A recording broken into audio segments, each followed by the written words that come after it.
আজি আৰু কালি দুইটা দিন ড্ৰাই ডে থাকিব। মেঘালয় চৰকাৰেও সিদ্ধান্ত লৈছে যে যোৰাবাটৰ গোটেই ৰাস্তাটো মদৰ দোকান আজি আৰু কালি অৰ্থাৎ যোৰাবাটতো ড্ৰাই ডে পালন কৰা হ'ব। এম্বুলেন্সৰ লগতে সৰু এখন বাছ ধৰণৰ থাকিব, য'ত জুবিনৰ ঘনীয়েকে হওক একেবাৰে যিটো পৰিয়ালৰ আটাইতকৈ নিকট আত্মীয় তেওঁলোক সেই গাড়ীখনত।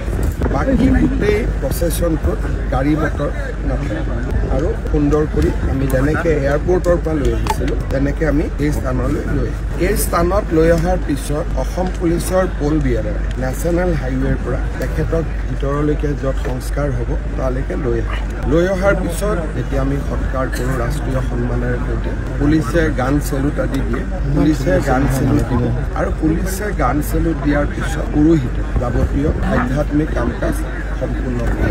পৰিয়ালৰ লোক আহিব, তেওঁলোকে পুৰোহিতৰ লগত কথা পাতিছে, পুৰোহিতগৰাকীকো তেওঁলোকে ইয়াতে লৈ আহিব আৰু যি ধৰণে আমাক নিৰ্দেশ দিয়ে আমি তেনেকৈ কামখিনি কৰি দিম। অহাকালি যিহেতু এটা ধাৰ্মিক অনুষ্ঠান, আমি নেশ্যনেল হাইৱেটো অন্ততঃ 2টা জাগিৰোডৰ পৰা ইফালে আমি গাড়ী সোমাব দিব বিচৰা আৰু আনফালৰ পৰাও আমি যোৰাবাটৰ পৰা মেঘালয়লৈকে যোন গাড়ী যাব তেওঁলোকক আমি ডিষ্টাৰ্ব নকৰোঁ। যোৰাবাটৰ পৰা আমি এই জেগা ৰাস্তাটো আমি সম্পূৰ্ণ 4-5 ঘণ্টাৰ কাৰণে খালী কৰিম।